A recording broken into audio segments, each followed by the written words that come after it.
What's up, everybody? Welcome to Podcast Now Plus. I'm Alex, and in this video, I want to talk about video game boycotts. I want to talk about Kingdom Come Deliverance 2. And look, I'm going to try to be very respectful. I tend to do that in all of my videos. I try to look at all sides. I try to respect people of all sides. As long as you respect me, I respect you.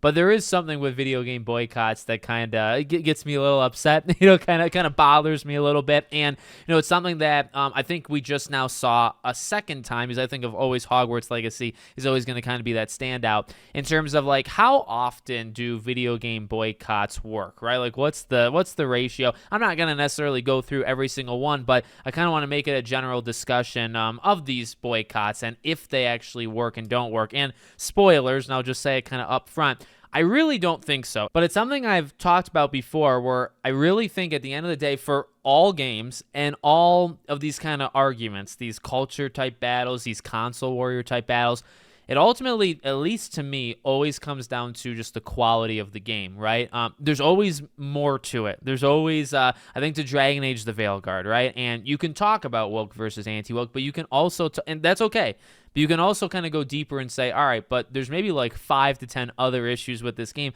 and can we kind of get more into like the nitty gritty? And when it comes to actual boycotts, actually like demanding others or pushing others, and then you don't do it, they don't do it, and making an impact on like the end results of the game, I really don't know how often it works. Now, I'm not saying that boycotts in general don't happen and also don't work, because they happen all the time. They happen across all different industries, and the results may vary. You know what I mean? It's just that I think when it comes to games, and maybe it's just because I'm being selective, you guys can definitely let me know when it has kind of backfired. If you want to look at something like, say, Dragon Age the Veilguard, or like a Suicide Squad Kill a Justice League, if you want to say if they failed because of boycotts, I actually don't really think that's true. I think, and again, it goes back to what I've been saying for a while, I think it comes down to just like the quality of the game. I think Suicide Squad failed, past tense, because of the game itself. Things like that.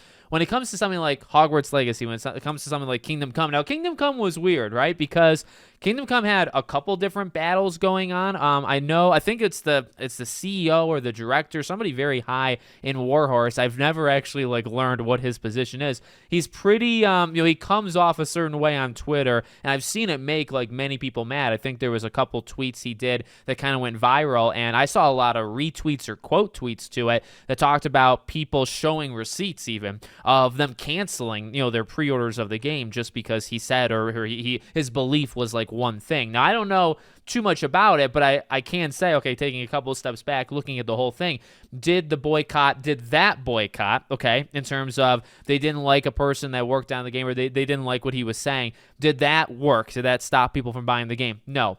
Then there was also actually the anti-woke side that turned down the game. Remember, this was like a breaking news story. They turned down the game last minute because of the reports of some content that was found in the game, right, through ratings board and stuff like that. And the last couple of weeks, there's been this weird kind of push just because the game allowed you to take a path with Henry. I think I made an entire video on it. To summarize that, I would say you press the buttons, you choose the decisions that Henry is making. He could be whatever type of character that you want to make him. So it feels like something that's more on you than necessarily is on them. That's kind of where I stand on it. But what we saw from that kind of section of the internet was massively turning on the game, right? Now it's woke, and now you cannot buy the game. And this was like 2 weeks ago. This was like breaking news. Now, did that work? No.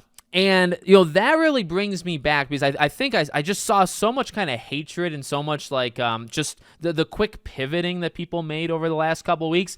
It did remind me, not of the exact situation, okay, but just it reminded me of like Hogwarts Legacy. It reminded me of the idea, and again, this is where, by the way, I hate part of the idea of boycotting, and I'll explain in a second, right? I hate the idea of telling people, forcing people, labeling people if they don't do what you say. That is really, as I grow older and as I don't like being told what to do, that's really what I hate seeing online. You can have whatever opinion you want, and sometimes it boils down to like one issue. Sometimes, like I said, I think it can be like the entire product of a game. But when Hogwarts Legacy, right, it's like, okay, because of J.K. Rowling, because of one thing, you cannot buy the game. Now, not only can you not buy it, but you need to condemn it. If you don't condemn it, you're part of the problem. If you do play it, you are this, this, and that. You know what I mean? Going down the line. And that, I think, will always stand out to me. Number one, because again, like I was such a big part of it, part of like covering the game and from its conception all the way through, but also because it failed so miserably, for those people. And I'll always remember that in terms of joy. All the people that didn't want you to buy the game, and it becomes one of the highest selling games of all time. It's still selling to this day and selling extremely good. So like it couldn't have, and I don't know if I want to say backfired, because then it's implying that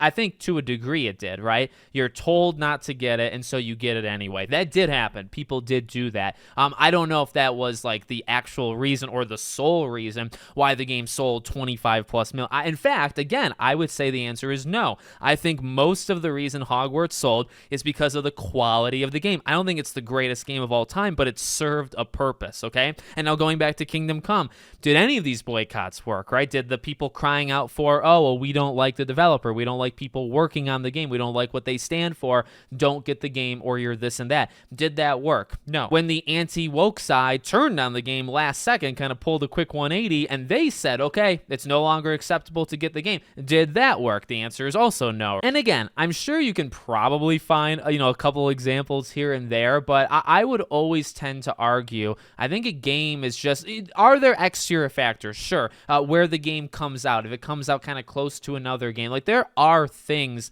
that can affect it, that kind of go beyond what I'm talking about just solely here. I'm not saying, like, look, have there been phenomenal games that have failed, that have not sold? Okay, yes. And did they not sell because of a boycott? I would argue probably not. It probably was for, other issues. And then vice versa. Were there terrible games that maybe people tried to boycott that also still did well? Maybe they shouldn't have done well, but they did well anyway in terms of sales. There is a lot behind it. I hope that most of these boils down to just, is the game good? Yes, then it should be rewarded. That's what I want. Again, is that always the case? I mean, some of my favorite games of all time, my favorite franchise, in fact, I'm wearing the shirt right now, you see, Sly Cooper, okay? Sly Cooper sold lifetime, maybe less than 4 million units in terms of the 4 games. We're not talking about a series that sold 20, 30, 40 million. I think it should be experienced by everybody on planet Earth, but I don't always get my way, right? So again, are there other things outside of what we're talking about here? Yes, but I don't know. I feel because it's gaming, and I think it's a special kind of medium, right?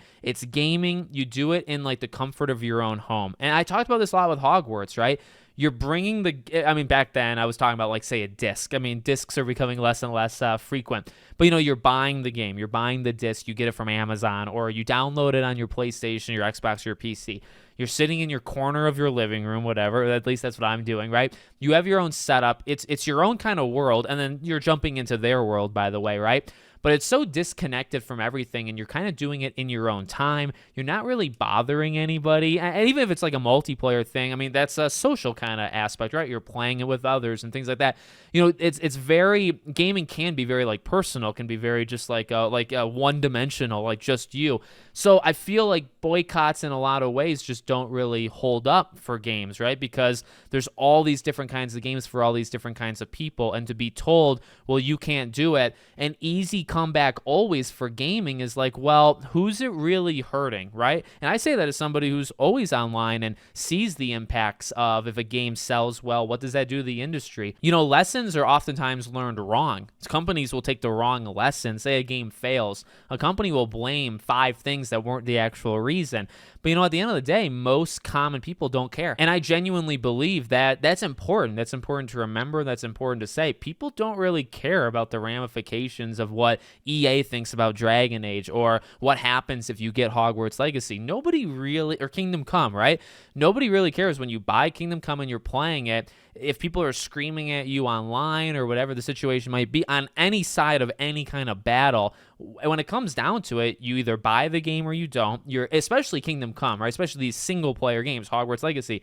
You're playing it, you can spend 100+ hours. It's just you and the screen, right? You and that character, you and that world. It's really nobody else. So it's like people demanding things of you online they don't really matter as much. And I feel like gaming is kind of unique.